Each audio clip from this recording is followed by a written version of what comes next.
Thank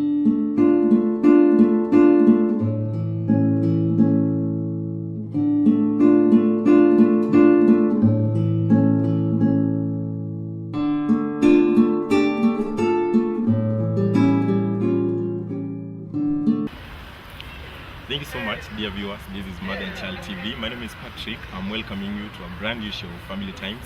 You can follow us on Twitter at Mother and Child TV, at Facebook Mother and Child, at my Twitter handle at Patrick_Mwita, at Facebook is Patrick Mwita, and join us as we go along to this discussion. Today we are talking about the family, because the family is the basic social unit of a society. We look at what is a family and what God intended a family to be, and then from there we'll follow along. And introducing my guest today, welcome so much. You can introduce yourself to the viewers, tell us who you are and what you do. Yeah, I'm Pastor Franklin Masiga. We are pastoring one of the church at Ruiru, Faith Church of Christ International, where we are serving God there.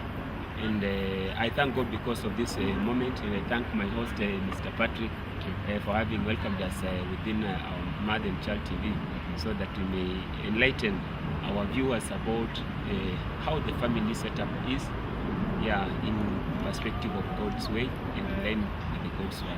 Now, Pastor, if we can begin, you can maybe tell the viewers and help us understand, when we talk about the family, what do we mean by the word family?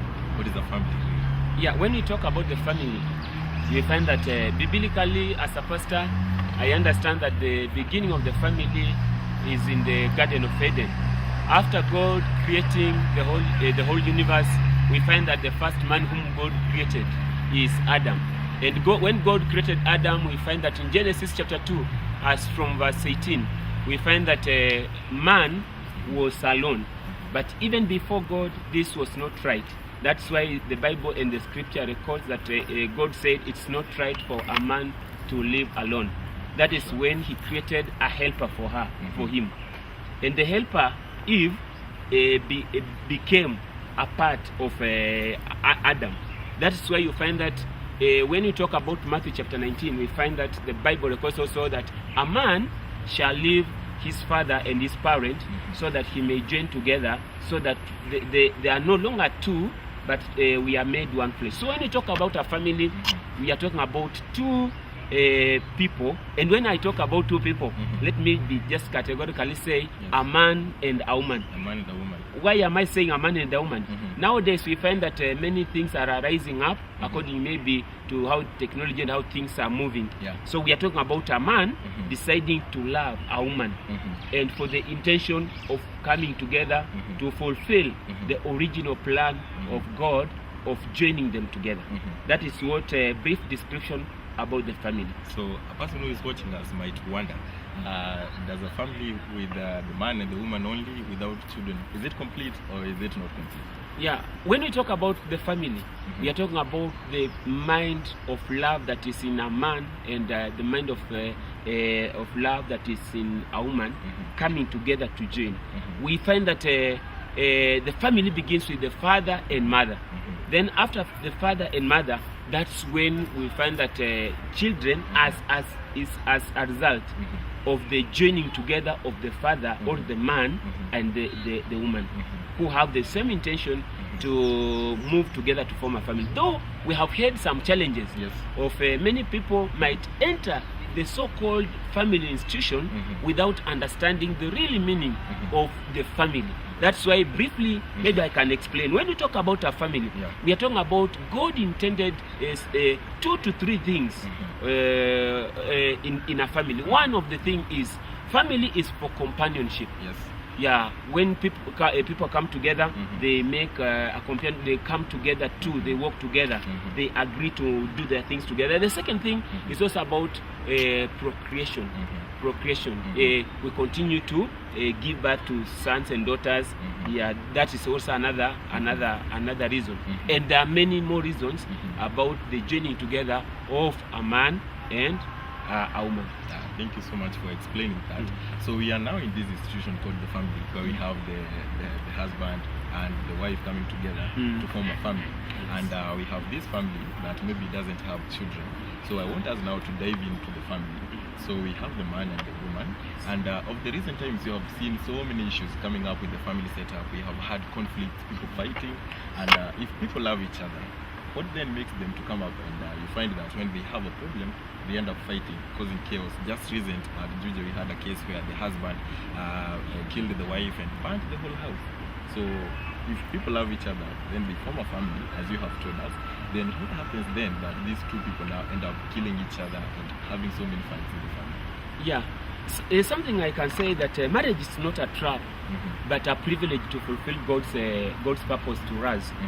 But you find that unfortunately, the generation you are living in, we have had a problem, and the problem is we have no that proper foundation of the marriage or the families. So you find that one of the causes of the things we are listening to, or the things we are hearing, and the things that are happening within our neighborhood is about lack of proper foundation when it comes to the joining together or the making of that family.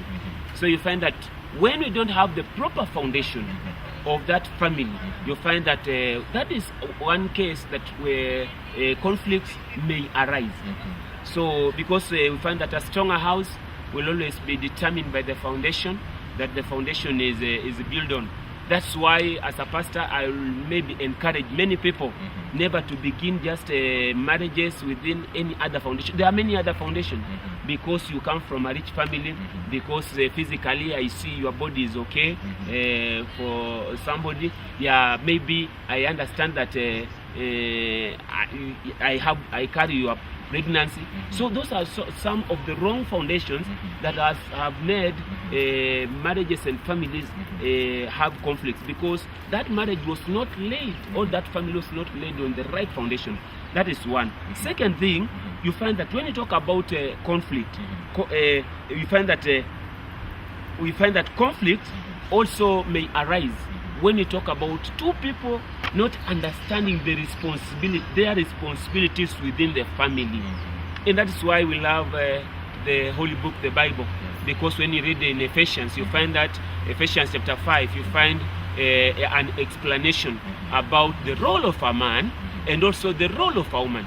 When we fail to fulfill the roles as family members, yeah, I can compare, when I talk about the roles, I can compare marriage or family as a ladder.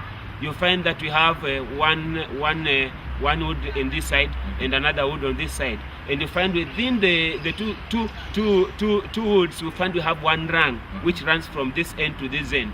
You find that the rung is there to support the ladder so that it may do its function.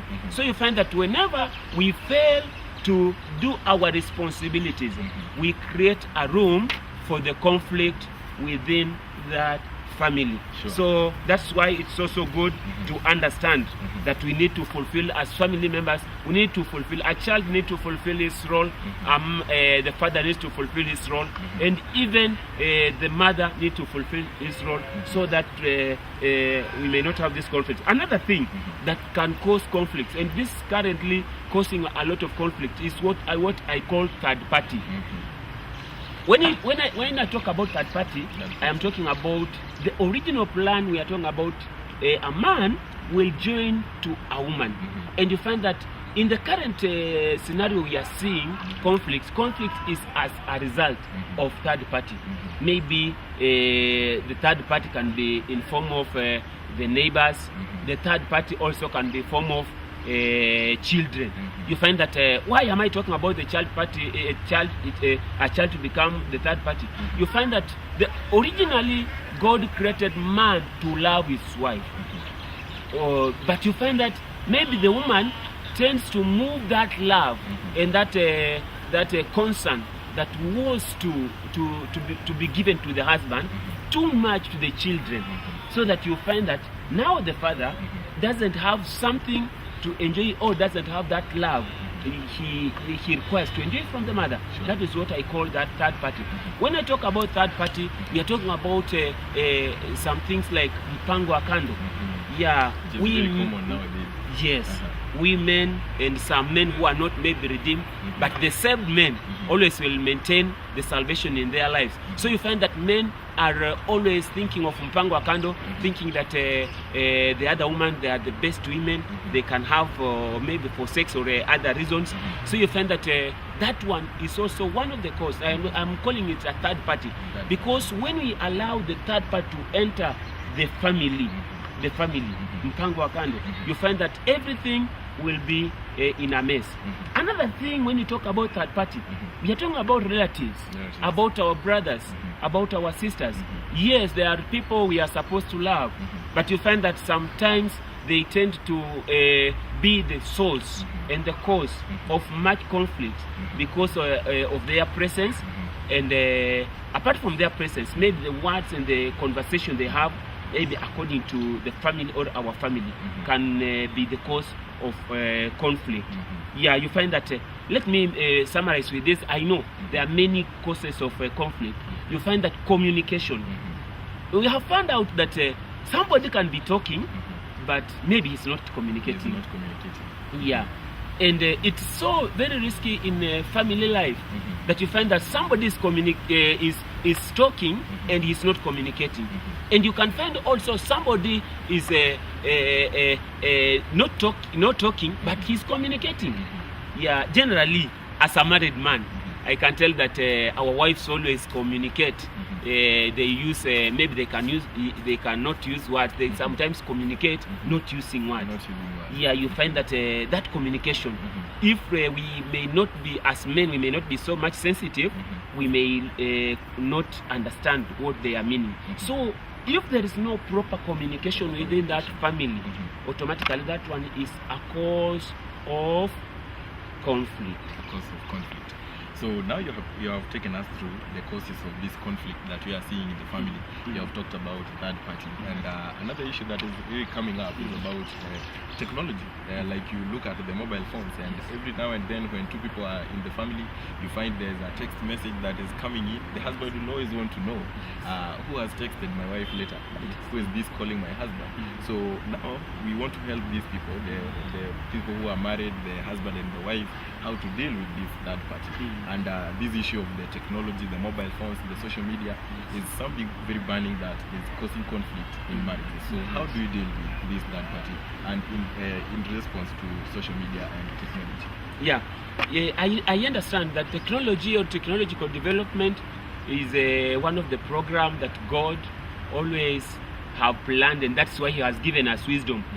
But you find that unless we balance it, yeah, and I'll go back to the point of roles.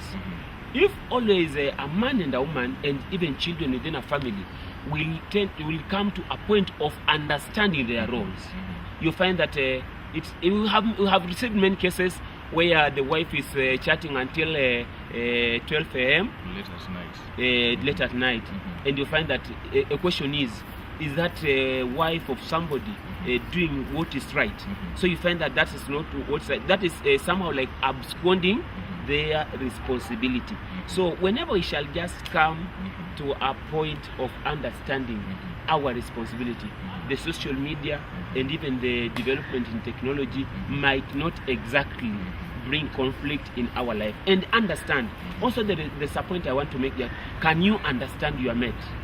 And if you understand your mate, and if you understand your family members, automatically, yeah, even though we might be dealing with the media or Facebook or any other thing, but we will not go against the family values, of which in turn maybe they may cause conflict. Thank you so much. Dear viewers, we have walked through the family, we have introduced the family, and we have looked at conflict and the causes of conflict in the family. And join us next week, because we'll continue with the topic, and now we'll dive into discussions on how to better solve these conflicts that you are seeing in family.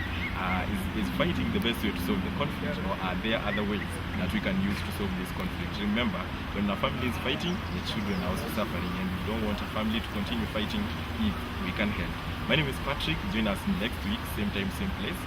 See you then.